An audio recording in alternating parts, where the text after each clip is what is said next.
Olá pessoal, continuemos a nossa aula da filosofia cristã. Na outra videoaula eu falei de Agostinho, não é?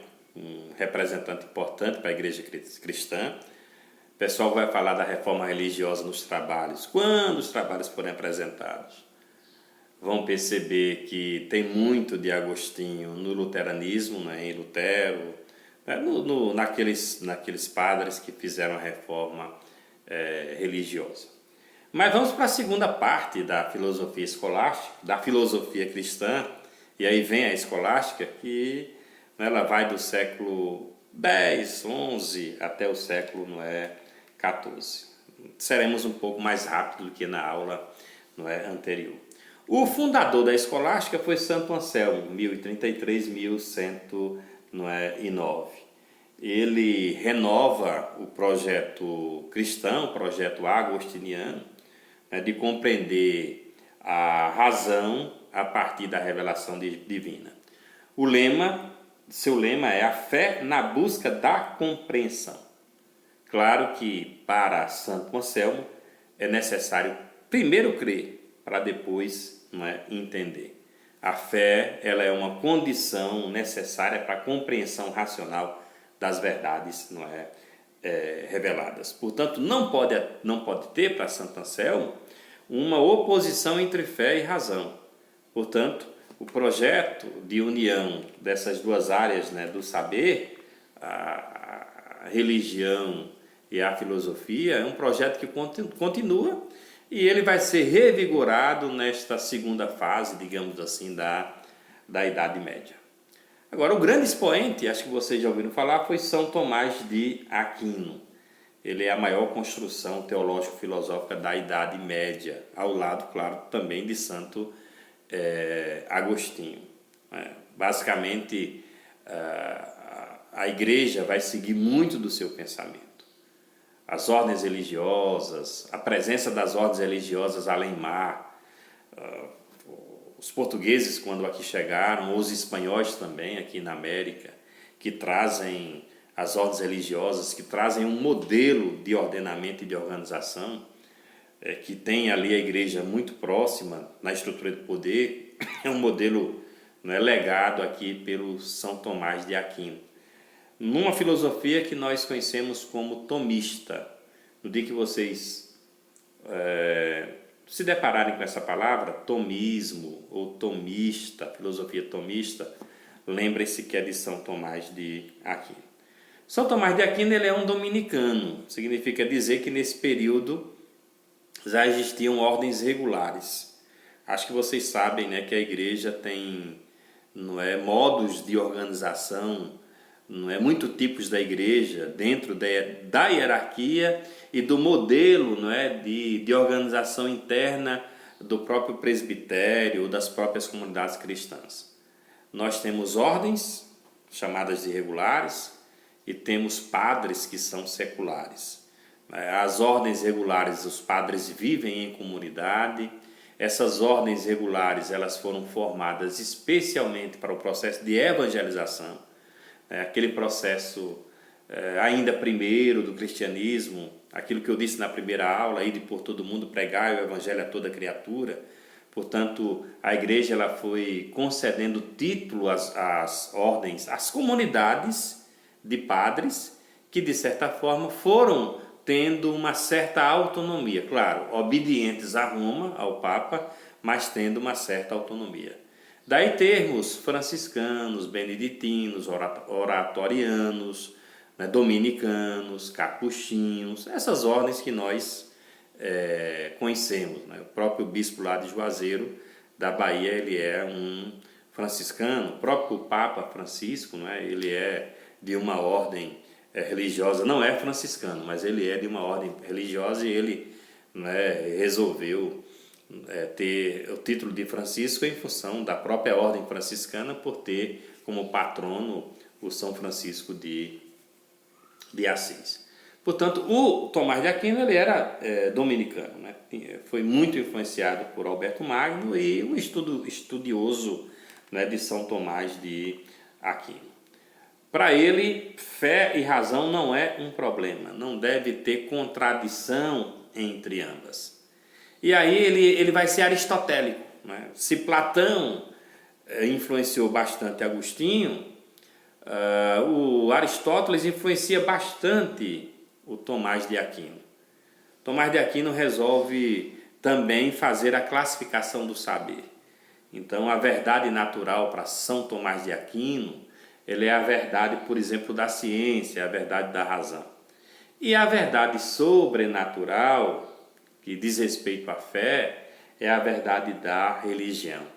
Uma coisa não pode ser separada, não é, da outra. Uma coisa ajuda a outra. Portanto, não é a verdade científica ou a verdade filosófica, ela deve colaborar com a fé, até para que essa fé esteja, não é, mais firmada, mais mantida, não é?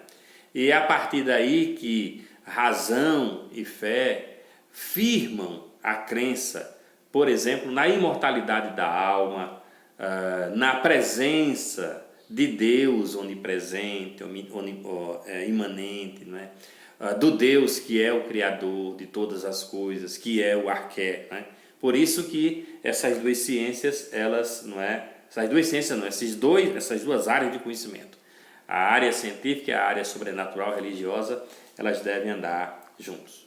Portanto, Tomás de Aquino divide o conhecimento em dois: sobrenatural, conhecimento que não procede à razão humana, ele é revelação divina. Não procure na razão a possibilidade da prova e contraprova, porque não existe, apenas você sente, você tem que ter fé. E a chamada verdade natural, a verdade natural que, para ser natural, precisa passar pelo método. Aí você tem, né, toda a filosofia, né, que já vem utilizando o método para validar a verdade. Uma verdade demonstrável e outra verdade não demonstrável. Duas verdades, certo? Verdade natural e a verdade, não é, sobrenatural. Assim como a inteligência do homem procura a verdade do ser, a vontade do homem procura nesse mesmo ser o bem. E de novo volta o conceito de bem. O que vai ser o bem? O bem vai ser a medida que qualifica as ações do homem como boas. Uma ação é boa de acordo com o grau de hierarquia que se insere. E aí é interessante que Tomás de Aquino, né, como um representante da igreja, um representante também do direito, né, ele coloca uns preceitos hierárquicos para que a pessoa possa ser julgada. Mas não é julgada esperando o juízo final ou o julgamento final. Porque, segundo Tomás de Aquino, as pessoas devem receber sanção enquanto vivas. Daí a presença, por exemplo, do direito, não é? Do direito dentro, não é, da igreja. Na hierarquia, por exemplo, de bem, amar a Deus sobre todas as coisas está no topo. Claro que se a pessoa não ama a Deus, ela se lasca. Por que tem fogueira? Você acha que uma pessoa vai para a fogueira porque só, não é, contrariou a igreja por alguma coisa? Não. Ou seja, geralmente as pessoas que iam ser queimadas na fogueira era porque ela contrariava essa primeira hierarquia, que era a hierarquia principal, que era amar a Deus sobre todas as coisas. Se a pessoa não amasse, ela ia ser julgada. E a penalidade era terrível. Por exemplo, ser queimada viva numa fogueira. Não estou aqui, minha gente, defendendo as pessoas queimadas na fogueira. Eu estou dizendo que esse processo, né, de relação com a ciência temporal, com a sobrenatural, vai moldando a sociedade. E aí vem a importância de Santo Agostinho, quando ele vai, né, hierarquizando a conduta da pessoa, porque se transforma numa conduta. Ética e moral passa por essa relação com a igreja. De novo, algo que é filosófico, a questão da vontade. Para a filosofia lá atrás, todas as ações eram realizadas fruto de uma vontade interna. Daí todo o controle sobre essa vontade, todo o uso da racionalidade para que a pessoa não metesse os pés pelas mãos. Eu disse para vocês que Sócrates dizia sempre: antes de dar o primeiro passo, dê um passo atrás. Avalie se aquele passo está sendo não é, bem dado. E lembre-se da história da maçã, do pecado original que eu disse para vocês, não é? Eva, ela não é, por conta da sua vontade, ela come uma maçã sem saber de onde vem a maçã. Se ela tivesse feito as perguntas básicas, eu disse isso para vocês em outra aula, o que é isso, o que tem dentro disso, quem está me dando, está com que interesse, possivelmente ela não teria comido maçã, possivelmente não teríamos o pecado original. Mas ela agiu fruto da vontade. E a vontade sendo mal utilizada, segundo Agostinho, e segundo agora Tomás de Aquino, a vontade sendo mal utilizada, você vai para o pecado. Não é? E aí, claro, você se afasta de Deus. Com Tomás de Aquino, você utilizando a vontade, não é, daquela forma que contraria Deus, você vai ser punido. Daí os tribunais que a igreja tem para a punição da pessoa. Se o homem é responsável pelos seus atos, deve receber sanções. Se ele é consciente do que faz, deve ser punido. Claro que não é a queima na fogueira, a pena de morte, não é? Que é a punição maior. A punição maior é não se salvar. Essa é a pior punição que o ser humano pode ter, segundo o santo, não é, Tomás de Aquino. Portanto, se você perder o caminho, você poderá ser punido, mas você também poderá se arrepender, né? Deus é o Deus da graça, a igreja está ali como essa mediadora da graça, você pode pedir perdão, daí existem os confessionários, daí existem as penitências, os pagamentos, toda aquela, né, ordem de regras que a igreja vai criar para colocar o fiel de volta, não é, ao trilho da salvação. Existe uma lei moral, essa lei moral tem que estar na consciência, essa lei moral é a lei natural, ela é reflexo, não é, de Deus. E claro que nem todo mundo conhece essa lei, e daí vem a importância que tem a igreja e a ciência para colocar as pessoas no trilho, não é? Daí, por exemplo, a igreja ter escolas. Por que a igreja vai ter escola? Porque, segundo os gregos lá atrás na filosofia, a pessoa ia se purificar na escola, porque ela ia ter acesso às epistemes, ela ia acessar a sua área racional. Aqui também, certo, com Tomás de Aquino, a igreja e a filosofia devem ser responsáveis para que o ser possa atingir esse estágio, não é, de aperfeiçoamento da sua própria natureza. São Tomás de Aquino, ele fala, não é, de virtudes que precisam ser perseguidas pelo ser humano.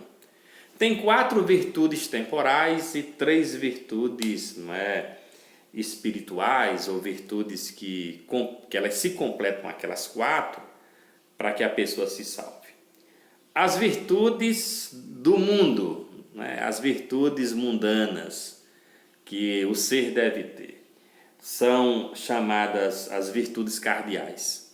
Segundo Tomás de Aquino, você tem que ser prudente, tem que ter temperança, justiça e sapiência. Essas 4 virtudes vão fazer com que o ser viva bem na terra. Mas claro que o ser precisa conquistar o céu, precisa de mais 3 virtudes, né? Tem as cardeais, as 4, tem agora 3 chamadas virtudes teologais. Fé, se não tiver fé não vai para lugar nenhum. Esperança, não se sabe o dia do juízo final. E caridade, né? Veja que a caridade é algo que é muito parecido com uma virtude cardeal, mas que Tomás de Aquino coloca como uma virtude teologal. 7 virtudes, se o ser conseguir, ele entra no estágio de beatitude. Beatitude significa bem-aventurança, que por sua vez significa vida, não é, eterna. A questão política, né? Vocês já ouviram falar no absolutismo de direito divino. Isso é escolástico, isso é medieval, isso é coisa, por exemplo, de São Tomás de Aquino. Ele vai dizer, olha, O único modelo de governo melhor é o governo monárquico. No Antigo Testamento, nós teremos lá, certo, passagens da Sagrada Escritura que vão dizer que Deus escolheu o rei para governar o seu povo, portanto, o rei tem que obedecer a Deus e governar com justiça. Então, melhor forma de governo? Monarquia. Monarquia absoluta divina. Claro, né, com um detalhe. Quem é mais importante na Terra? O Papa ou o rei? Segundo Tomás de Aquino, o Papa. E o rei deve ter obediência ao Papa. O Estado deve estar subordinado à Igreja. As políticas do Estado devem seguir a Igreja. Certo? Isso é muito importante para entendermos a filosofia de São Tomás de Aquino e o que vai acontecer, certo? Nos últimos anos da Idade Média não é, mesmo na Idade Moderna, muitos estados que são católicos e que obedecem ao Papa. Portugal e Espanha são resultados desta filosofia escolástica. Na segunda viagem de Colombo, 1893, né, ele chegou aqui em 1892, 1893 já tinha ordem religiosa dentro do navio. Significava dizer que a relação era intrínseca entre Estado e Igreja. Os dois deveriam colaborar para que a sociedade fosse justa. E eu lembro, né, esse detalhe dessa relação da Igreja com o Estado. Vocês sabem que eu sou pesquisador de Canudos, que Antônio Conselheiro, ele preferia o sistema monárquico. Ele dizia que a República era o anticristo. Por quê? Né? Porque ele reproduzia essa filosofia, não é religiosa, que era a filosofia escolástica. A partir do século XIV, final do século XIV, a escolástica começa a decair, né? Guilherme Orkman, discípulo de Duns Scott, vai dizendo que não tem nada a ver misturar religião com razão, misturar religião com Estado, certo? A religião é um conhecimento abstrato, confuso, incompleto, não tem como provar, é uma coisa muito pessoal, que a razão ela é, neste caso, provada, portanto, esses conhecimentos devem se separar e que o conhecimento científico ele deve seguir adiante sem relação com a religião.